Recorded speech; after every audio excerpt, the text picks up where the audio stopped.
तो इस प्रश्न में आपसे पूछ रहे हैं अभी हाल ही में वर्ल्ड हेल्थ ऑर्गेनाइजेशन ने किस नाम से अपना पहला AI powered digital health promoter launch किया है? तो आंसर होगा सारा।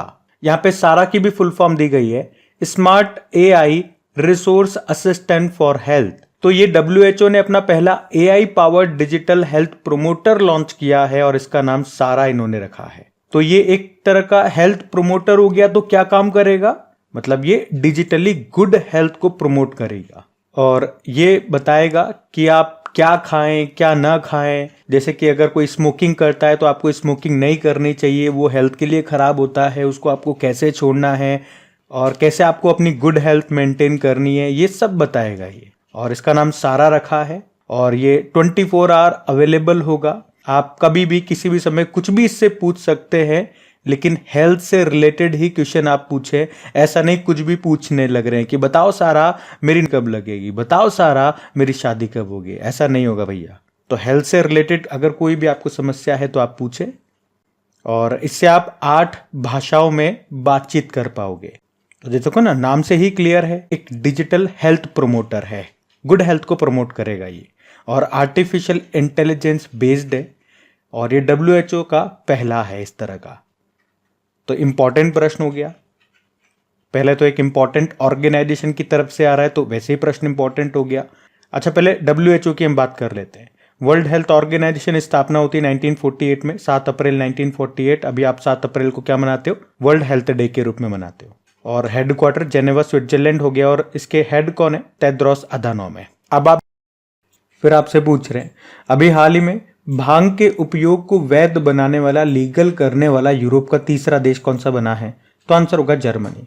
तो अभी जर्मनी ये भांग यानी कि जिसे आप अंग्रेजी में बोलते हो कैनबिस, इसको लीगल बनाने वाला यूरोप का ये तीसरा देश बन गया, या यूं कहूं कि सबसे बड़ा यूरोपीय देश बन गया है जर्मनी। तो इस नए कानून के तहत 18 साल से ज्यादा उम्र के युवाओं को अब 25 ग्राम सूखा गांजा ले जाने की अनुमति होगी। इसके अलावा अपने अपने घरों पर 3 मारीजुआना पौधों की खेती करने की भी अनुमति मिल गई है।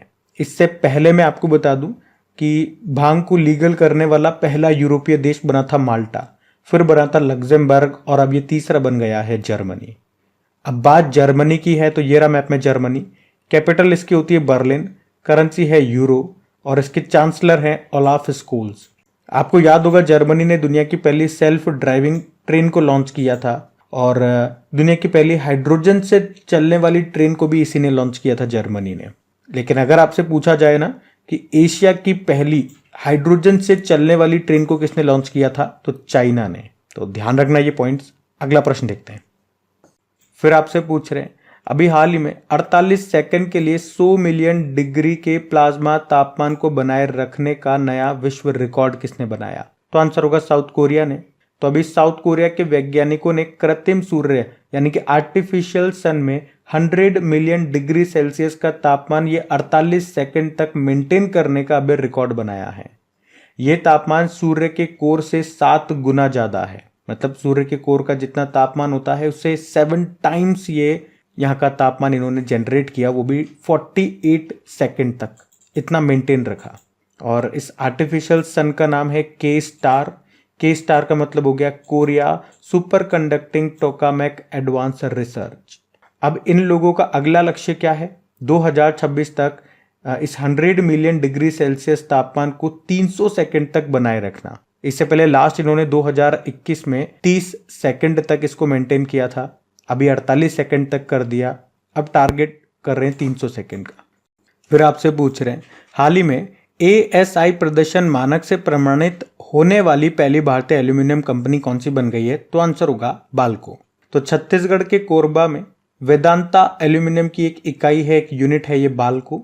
बाल्को मतलब होता है भारत एल्यूमिनियम कंपनी लिमिटेड, जो अभी ASI प्रदर्शन मानक से प्रमाणित होने वाली पहली भारतीय एल्यूमिनियम कंपनी बन गई है। ASI का मतलब क्या हो गया? Aluminium stewardship initiative. तो इसने इसे एक परफॉर्मेंस स्टैंडर्ड सर्टिफिकेट दिया है और ये सर्टिफिकेट पाने वाली ये पहली भारतीय एल्यूमिनियम कंपनी बन गई है।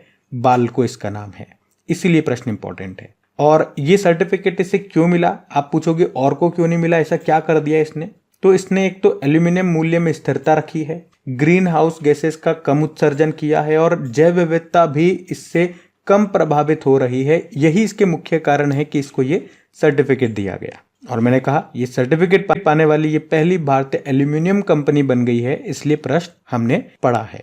बाल्को की स्थापना की बात करें 1965 में होती है और हेडक्वार्टर आपको नई दिल्ली में मिलेगा, ध्यान रखना ये। अगला प्रश्न देखते हैं। फिर आपसे पूछ रहे हैं अभी हाल ही में कैंसर के लिए भारत की पहली घरेलू जीन थेरेपी ये कहाँ पे लॉन्च की गई? तो आंसर होगा IIT बॉम्बे में। ये अच्छा प्रश्न है, ध्यान से सुनना।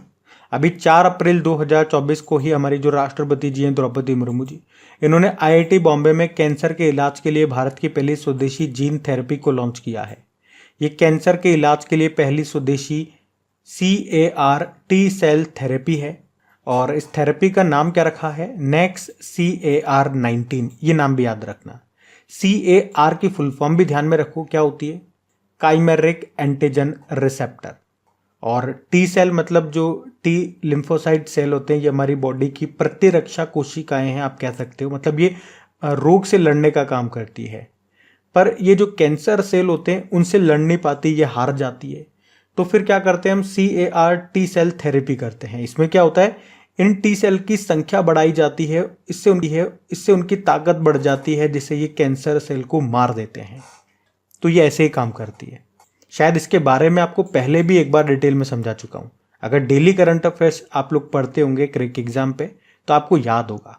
अब ये भारत की पहली घरेलू यानी कि स्वदेशी जीन थेरेपी है। और ये इंपॉर्टेंट क्यों है या इसकी खास बात क्या है?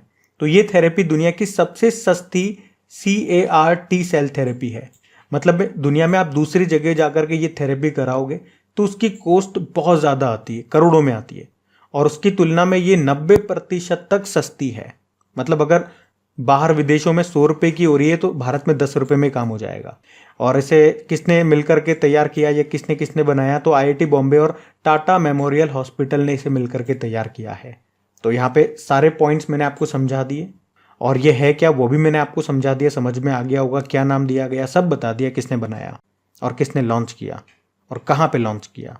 फिर आपसे पूछ रहे हैं अभी हाल ही में 10,000 मेगावाट की नवीकरणीय ऊर्जा क्षमता हासिल करने वाली पहली देशी कंपनी कौन सी बन गई? तो आंसर होगा अडानी ग्रीन एनर्जी लिमिटेड। तो अडानी ग्रीन एनर्जी लिमिटेड ये देश की पहली स्वदेशी कंपनी बन गई है जिसने 10,000 मेगावाट के रिन्यूएबल एनर्जी यानी कि नवीकरणीय ऊर्जा का उत्पादन कर लिया है। रिन्यूएबल एनर्जी यानी कि नवीकरणीय ऊर्जा मतलब प्रदूषण रहित जो ऊर्जा होती है, जो एंडलेस एनर्जी। एंडलेस एनर्जी क्यों बोल रहा हूँ? क्योंकि अब कभी खत्म नहीं होगी।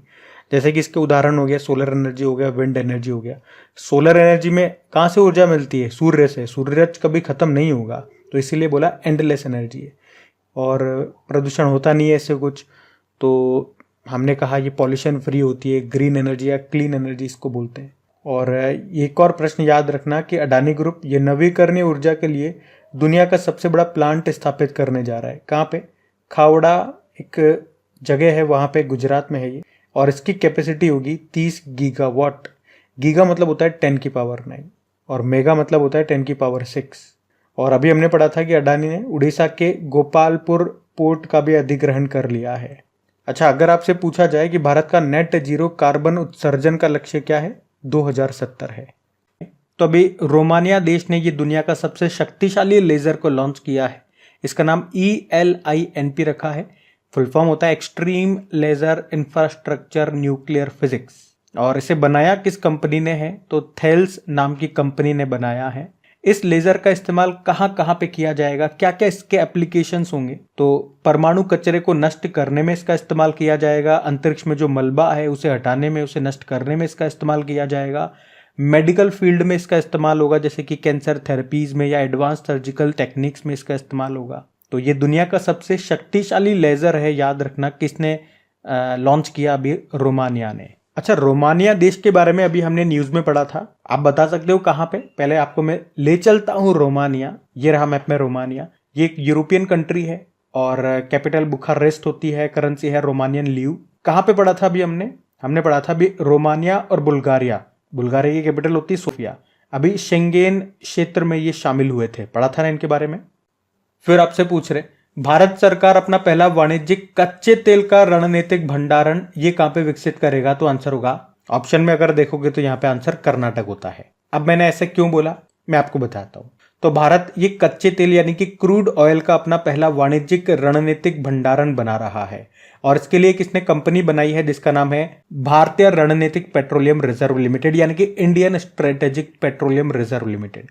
इसका मतलब ये हो गया, देखो हम जहां से कच्चा तेल क्रूड ऑयल को आयात कर रहे हैं, इंपोर्ट कर रहे हैं, भविष्य में मान लो ऐसी कोई सिचुएशन आ गई कि वहां से कच्चा तेल आना बंद हो गया, कारण कुछ भी हो सकता है, तो उस सिचुएशन में हमारे पास इतना रिजर्व तो होना चाहिए कि हम हमारा काम चला सके, हमारे काम रुके नहीं। जब तक हम कोई दूसरा विकल्प या दूसरा रास्ता ना खोज ले, हमारे काम चलते रहें, तो उसके लिए ही रिजर्व होना चाहिए।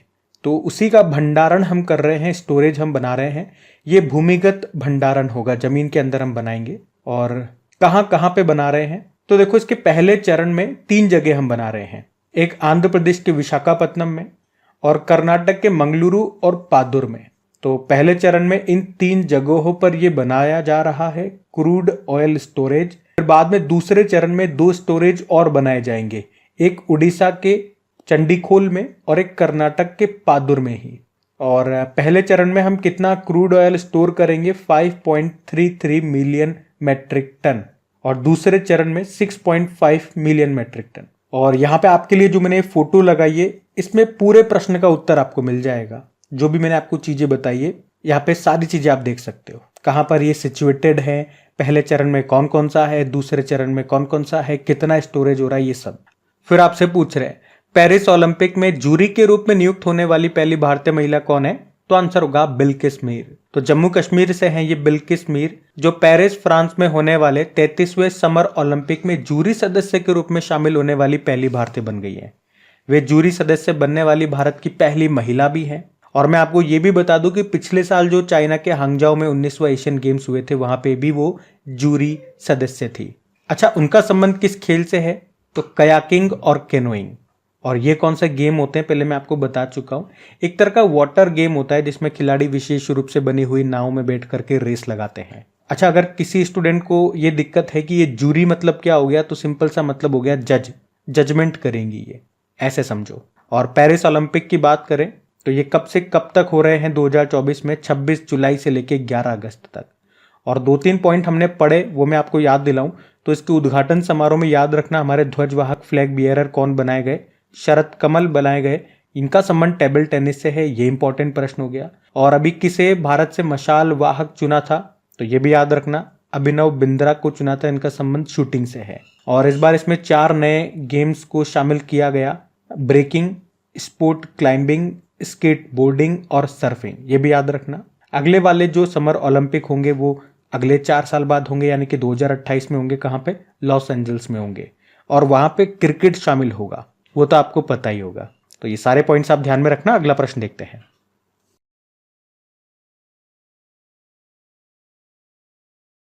तो इस प्रश्न में आपसे पूछ रहे हैं अभी हाल ही में राष्ट्रीय समुद्री दिवस कब मनाया गया, तो आंसर होगा इसका 5 अप्रैल को।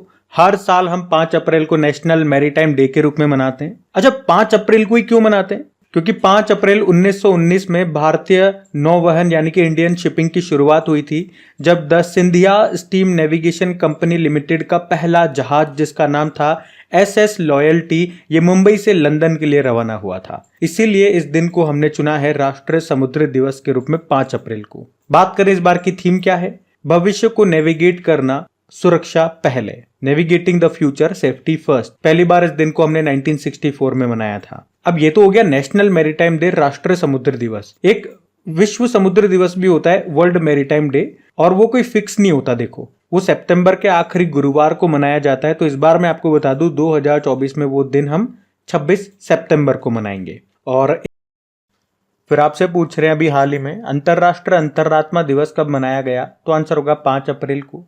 तो हर साल 5 अप्रैल को अंतरराष्ट्रीय अंतरात्मा दिवस के रूप में मनाया जाता है। इंग्लिश में बोलोगे तो इंटरनेशनल डे ऑफ कॉन्साइंस। तो ये दिन लोगों को आत्मचिंतन करने, अपने विवेक का पालन करने और सही काम करने के स्मरण में मनाया जाता है। थीम रही है प्रेम और विवेक के साथ शांति की संस्कृति को बढ़ावा देना। पहली बार इस दिन को 2020 में मनाया गया था। तो इस बार ये इसका 5वां संस्करण हो गया। अंतरराष्ट्रीय अंतरात्मा दिवस है ये। फिर आपसे पूछ रहे हैं हाल ही में अंतरराष्ट्रीय खेल दिवस कब मनाया गया, तो आंसर होगा 6 अप्रैल को। तो हर साल 6 अप्रैल को विकास और शांति के लिए अंतरराष्ट्रीय खेल दिवस के रूप में मनाया जाता है। और इस बार की थीम है शांतिपूर्ण और समावेशी समाजों को बढ़ावा देने के लिए खेल। और पहली बार इस दिवस को हमने 2014 में मनाया था। अच्छा देखो, ये तो हो गया आपका इंटरनेशनल स्पोर्ट्स डे जो आप 6 अप्रैल को मना रहे हो। अब एक राष्ट्रीय खेल दिवस भी होता है, नेशनल स्पोर्ट्स डे, जो आप जानते हो हम 29 अगस्त को मनाते हैं। हॉकी के महान प्लेयर या हॉकी के जादूगर के नाम से फेमस मेजर ध्यानचंद जी के जन्मदिन को।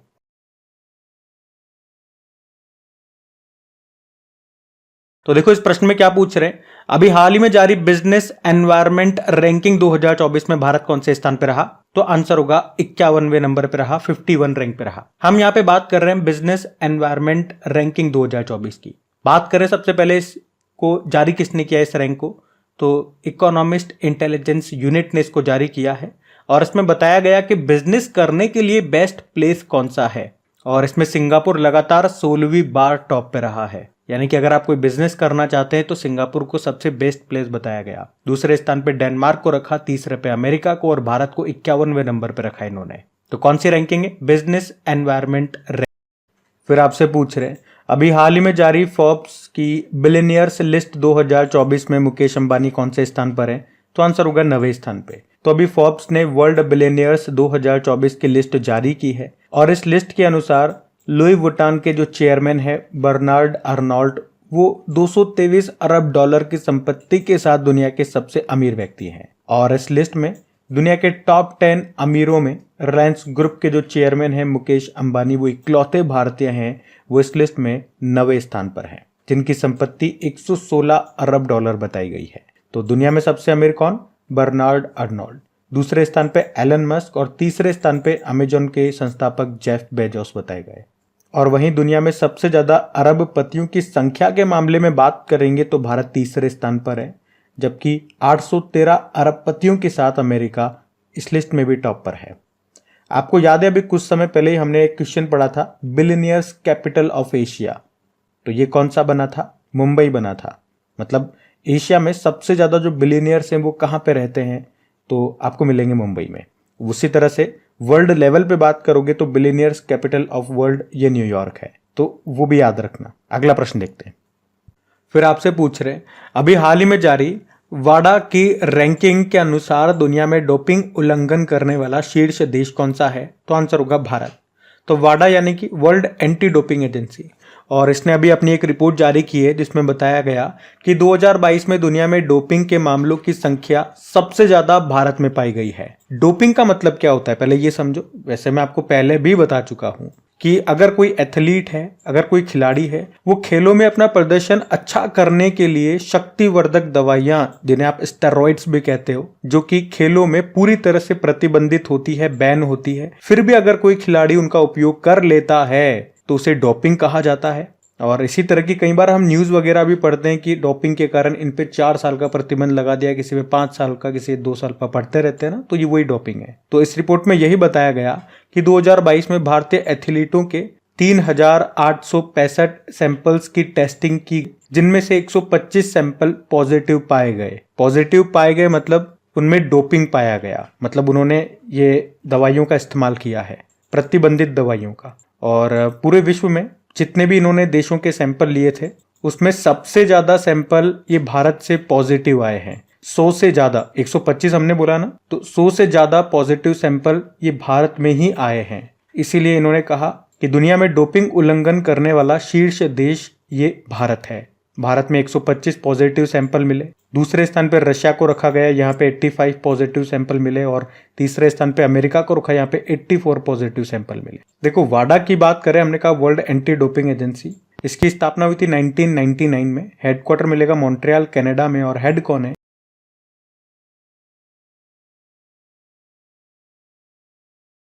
फिर आपसे पूछ रहे हैं, अभी हाल ही में सेनेगल के प्रधानमंत्री के रूप में किसे नियुक्त किया गया है? तो आंसर होगा ओस्मान सोनको। आप कहोगे सेनेगल का प्रश्न तो अभी कुछ दिन पहले हमने पढ़ा था, तो पढ़ा जरूर था, लेकिन हमने ये पढ़ा था कि सेनेगल के अभी नए राष्ट्रपति कौन बने हैं। यहाँ पे प्रधानमंत्री की बात हो रही है, तो वैसे अभी राष्ट्रपति कौन बने थे यही बता दो। और उसको याद करने की हमने ट्रिक भी देखी थी कि सनी ने कल की बासिर रोटी खा ली और उसे डकार आने लगी। सेनेगल, बासिरो डियोमाए फे उनका नाम है, जो भी यहाँ के राष्ट्रपति बने हैं। डकार तो यहाँ की कैपिटल होती है। और अभी इन्होंने ही राष्ट्रपति जो ये बने हैं बसीरो, इन्होंने ही अभी सेनेगल के नए प्रधानमंत्री को नियुक्त किया है। नाम है ओस्मान सोनको। उन्होंने सिद्ध की काबा का स्थान लिया। देखो सेनेगल, पहले मैं आपको मैप में दिखाता हूँ। ये रहा सेनेगल देश, कैपिटल इसकी डकार होती है और करेंसी है वेस्ट अफ्रीकन CFF।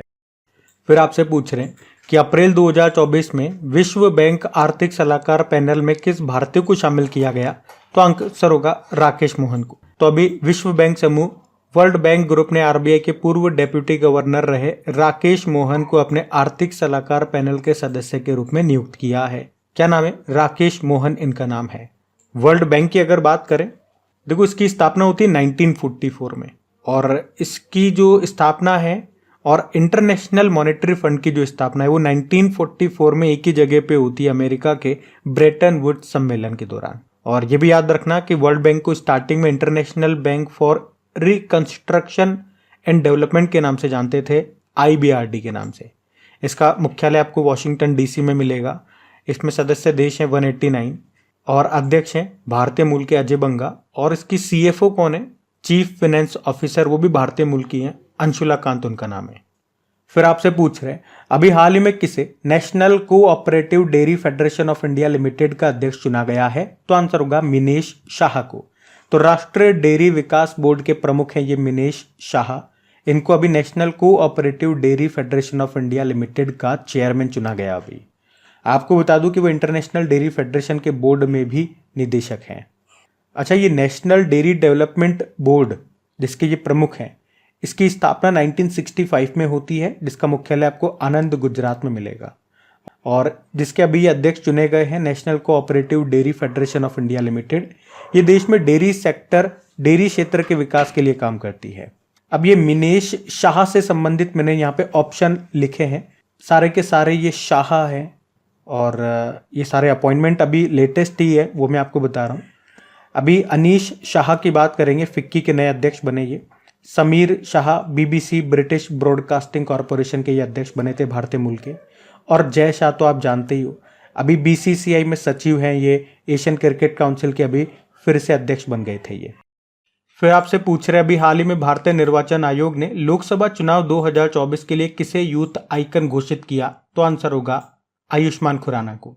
तो अभी निर्वाचन आयोग ने लोकसभा चुनाव 2024 में देश में जो युवा है, जो यूथ है, उन्हें मतदान से जोड़ने, मतदान के बारे में जागरूक करने के लिए यूथ आइकन के रूप में चुना है किसे? आयुष्मान खुराना को। ये एक बॉलीवुड एक्टर है, आपको पता ही है। इसी तरह से आपको याद दिलाऊं तो अभी जो पैरा तीरंदाज है, ये सबसे इंपॉर्टेंट नाम हो गया, शीतल देवी का। उन्हें अभी राष्ट्रीय दिव्यांग आइकन चुना था। उनसे पहले राजकुमार राव और सचिन तेंदुलकर को नेशनल आइकॉन बनाया था। पंजाब के लिए अभी शुभमन गिल को और उत्तर प्रदेश में मोहम्मद शमी को आइकॉन बनाया था।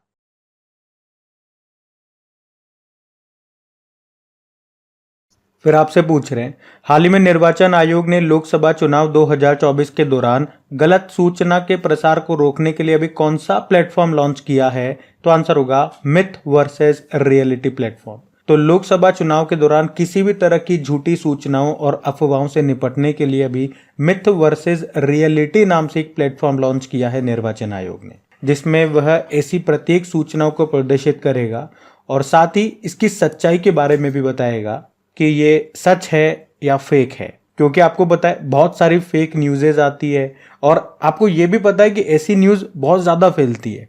इससे जो चुनाव होते हैं वो भी बहुत खासे प्रभावित होते हैं। तो अगर चुनाव से संबंधित कोई भी ऐसी जानकारी है जो आपको चाहिए, आपको पता करना है कि ये रियल है या फेक है, तो इस प्लेटफॉर्म पे आपको पूरी जानकारी मिल जाएगी। तो प्लेटफॉर्म का नाम है मिथ वर्सेस रियलिटी प्लेटफॉर्म। निर्वाचन आयोग ने इसको लॉन्च किया है। वहीं भारतीय निर्वाचन आयोग की अगर बात करते हैं, इलेक्शन कमीशन ऑफ इंडिया, तो स्थापना होती है 25 जनवरी 1950 को और इसीलिए आप लोग 25 जनवरी को नेशनल वोटर्स डे के रूप में मनाते हो।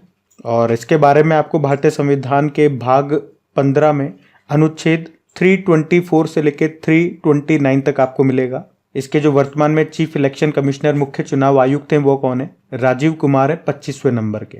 पहले कौन थे? फर्स्ट नंबर के सुकुमार सेन थे। और पहली महिलाओं में पूछेंगे तो वो कौन थी? VS रमा देवी थी। और अभी इसके दो नए चुनाव आयुक्त, इलेक्शन कमिश्नर भी बने थे, उनके नाम क्या है? ज्ञानेश कुमार और सुखबीर सिंह संधू है। और कुछ 2-4 एप्लीकेशन हाल ही में इन्होंने लॉन्च की है। जैसे कि सक्षम एप्लीकेशन को लॉन्च किया था। उद्देश्य था मतदान में दिव्यांगजनों को सुविधाएं उपलब्ध कराना। सी विजिल एप्लीकेशन को लॉन्च किया था। गरुड़ एप्लीकेशन लॉन्च किया था।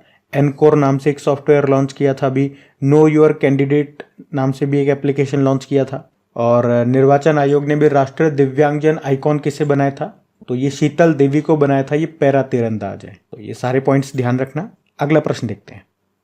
फिर आपसे पूछ रहे अभी 1 अप्रैल 2024 को भारतीय सेना में किस एयर डिफेंस सुरक्षा प्रणाली को शामिल किया गया, तो आंसर होगा आकाश तीर। 1 अप्रैल 2024 को सेना ने एयर डिफेंस सुरक्षा को और मजबूत करने के लिए आकाश तीर कमांड और कंट्रोल सिस्टम को भारतीय सेना के एयर डिफेंस कोर में शामिल किया है। अच्छा, दूसरा प्रश्न ये बन जाएगा कि भैया इसे बनाया किसने, इसका निर्माण किसने किया, तो भेल ने, भारत इलेक्ट्रॉनिक्स लिमिटेड ने। तो ये आप ध्यान में रखना। अच्छा, आपको क्या याद है कि भारतीय सेना ने 2024 को किस वर्ष के रूप में घोषित किया था, या किस वर्ष के रूप में मना रहे हैं हम 2024 को भारतीय सेना के अनुसार? तो आंसर होगा तकनीकी समावेशन का वर्ष, टेक्नोलॉजी एब्जॉर्प्शन ईयर। अच्छा, अगर मैं आपसे पूछूं कि इजराइल का एयर डिफेंस सिस्टम का नाम क्या है? आयरन डोम पद्धति जिसे कहते हैं। और अमेरिका का जो एयर डिफेंस सिस्टम है उसका नाम है थार्ड। रशिया का है S-400 जिसे हम ट्रायम्फ कहते हैं। और भारत के 2 हैं, एक है समर और एक है वसारोद। वैसे भारतीय सेना दिवस हम कब मनाते हैं? 15 जनवरी को। और एयरफोर्स डे हम 8 अक्टूबर को मनाते हैं। और नौसेना दिवस, नेवल डे, हम 4 दिसंबर को मनाते हैं। वैसे हमारे नौसेना चीफ कौन है? R हरि कुमार है। और एयर चीफ मार्शल है विवेक राम चौधरी। अब आप लोग मुझे बताओ कि हमारे आर्मी चीफ कौन है? हम अगला प्रश्न देखते हैं। फिर आपसे पूछ रहे हैं अभी हाल ही में नई पीढ़ी की बैलिस्टिक अग्नि मिसाइल जिसका नाम है अग्नि प्राइम्स का परीक्षण कहां से किया गया? तो आंसर होगा उड़ीसा। तो अभी 3 अप्रैल 2024 को उड़ीसा के डॉक्टर APJ अब्दुल कलाम द्वीप पर न्यू जनरेशन की बैलिस्टिक मिसाइल अग्नि प्राइम का सफल परीक्षण किया गया। ये परीक्षण स्ट्रेटेजिक फोर्स कमांड ने DRDO के साथ मिलकर किया। ये एक मीडियम रेंज की बैलिस्टिक मिसाइल है। कितनी रेंज? 1000 से लेके 2000 किलोमीटर तक की। और ये मिसाइल हाई इंटेंसिटी वाले विस्फोटक, थर्मोबैरिक या फिर न्यूक्लियर वेपन्स को ले जाने में सक्षम है। अच्छा, आपको याद होगा इसी साल हमने पढ़ा था कि देश की पहली अभी इंटर कॉन्टिनेंटल बैलिस्टिक मिसाइल अग्नि 5 का भी अभी परीक्षण किया गया था। और उसकी रेंज कितनी थी? 5000 किलोमीटर से ज़्यादा थी। और ये जो हम पढ़ रहे हैं ये अग्नि प्राइम है। तो ध्यान रखना। अगला प्रश्न देखते हैं। फिर आपसे पूछ रहे हैं अभी 1 अप्रैल 2024 में किसे 15वें CIDC विश्वकर्मा पुरस्कार 2024 से सम्मानित किया गया? तो आंसर होगा SJVN लिमिटेड। तो SJVN लिमिटेड को कॉरपोरेट सामाजिक उत्तरदायित्व योगदान के लिए 15वें CIDC विश्वकर्मा पुरस्कार 2024 से सम्मानित किया गया। CIDC मतलब कंस्ट्रक्शन इंडस्ट्री डेवलपमेंट काउंसिल। तो वैसे SJVN लिमिटेड ने लगातार तीसरी बार ये पुरस्कार जीता है। अच्छा, SJVN मतलब सतलुज जल विद्युत निगम लिमिटेड। अच्छा, यहाँ पे एक टर्म और समझो, CSR यानी कि कॉर्पोरेट सोशल रेस्पॉन्सिबिलिटी, कॉर्पोरेट सामाजिक उत्तरदायित्व। मतलब क्या हो गया? मतलब जो कंपनियां होती है, जो बड़ी बड़ी कंपनियां होती है, वो अपने प्रॉफिट का कुछ हिस्सा, कुछ प्रतिशत समाज को या पर्यावरण को बेहतर करने के लिए भी खर्च करती है। उसे कहा जाता है कॉर्पोरेट सोशल रेस्पॉन्सिबिलिटी। और अगर बात करें सतलुज जल विद्युत निगम लिमिटेड की, जिसको ये अभी पुरस्कार मिला, इसकी स्थापना हुई थी 1988 में। यह हिमाचल प्रदेश में भारत के सबसे बड़े 1500 megawatt Nathpa Jhakri powered station को संचालित करती है। और ये परियोजना किस नदी पर है? तो सतलुज नदी पर है। इसकी CMD है गीता कपूर। ध्यान रखना। ये अगला प्रश्न देखते हैं। फिर आपसे पूछ रहे हैं कि DRDO ये उड़ीसा के चांदीपुर के समान एक नया परीक्षण केंद्र कहां पे बना रहा है? इंपॉर्टेंट क्वेश्चन मार्क करना है इसको भी। तो इसका उत्तर होगा पश्चिम बंगाल में। देखो, आपको ये तो पता है कि DRDO जो भी हथियार, जो भी वेपन वगैरह, जो भी मिसाइलें वगैरह बनाता है उसकी वो टेस्टिंग करता है, उनका परीक्षण करता है। और कहां पे करता है? उड़ीसा के चांदीपुर टेस्ट फायरिंग रेंज में करता है। जैसे अभी हमने देखा था लास्ट अग्नि 5 का इसने परीक्षण किया था, अग्नि प्राइम का परीक्षण किया था, तो वो टेस्ट यहीं पे तो किए गए थे। पर अब आप देखोगे कि बहुत ज्यादा हम वेपन्स बना रहे हैं, बहुत ज्यादा टेस्टिंग हो रही है, तो ये एक जो सिंगल हमारा टेस्ट रेंज है ये हमें कम पड़ रहा है, क्योंकि बहुत सारी टेस्टिंग होती रहती है। तो अब हम चाहते हैं कि इसी तरह का एक और टेस्ट रेंज बनना चाहिए भारत में। तो बस अब DRDO ने इस पर काम शुरू कर दिया है। इसी तरह का एक और टेस्ट रेंज ये बना रहा है, कहां पे बना रहा है ये आपको ध्यान में रखना है, पश्चिम बंगाल के जूनपुट गांव में बना रहा है।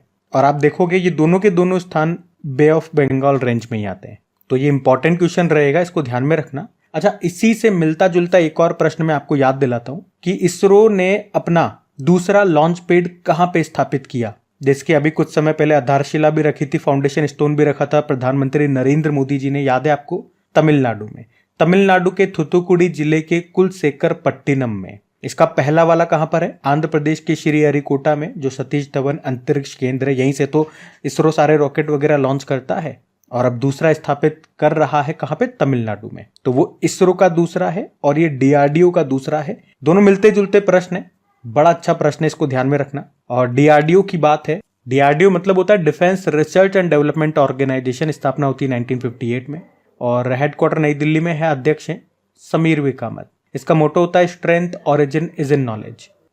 फिर आपसे पूछ रहे हैं, अभी हाल ही में 19वीं शंघाई कोऑपरेशन ऑर्गेनाइजेशन की सुरक्षा परिषद की जो बैठक हुई है, इसकी अध्यक्षता कहां पे हुई है, मतलब इसकी अध्यक्षता किसने की? तो आंसर होगा कजाकिस्तान। तो अभी शंघाई कोऑपरेशन ऑर्गेनाइजेशन की 19वीं सुरक्षा परिषद की बैठक ये कहां पे हुई? कजाकिस्तान में। कजाकिस्तान की कैपिटल अस्ताना में। और इसमें भारत की तरफ से हमारे जो नेशनल सिक्योरिटी एडवाइजर है, राष्ट्रीय सुरक्षा सलाहकार है अजीत डोभाल जी, उन्होंने हिस्सा लिया। अच्छा, शंघाई कोऑपरेशन ऑर्गेनाइजेशन, इसकी स्थापना कब होती है? 19 और उस समय इसका नाम शंघाई 5 हुआ करता था और 2001 में इसका नाम शंघाई कोऑपरेशन ऑर्गेनाइजेशन रख दिया गया। आपको पता है 2017 में भारत और पाकिस्तान इसमें शामिल हुए थे और अभी लेटेस्ट 2023 में हमने पढ़ा था ईरान इसका नवीनतम सदस्य देश बना था 9th नंबर का।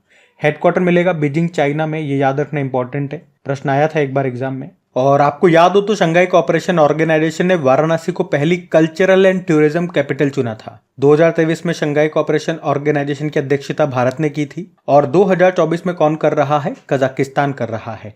कजाकिस्तान एक सेंट्रल एशियन कंट्री है। अच्छा, मैं आपसे यूं पूछूं कि बताओ कौन सा ऐसा सेंट्रल एशियन कंट्री है जो कि शंघाई कोऑपरेशन ऑर्गेनाइजेशन का सदस्य देश नहीं है? तो ये अच्छा प्रश्न बन सकता है, इसका उत्तर होगा तुर्कमेनिस्तान।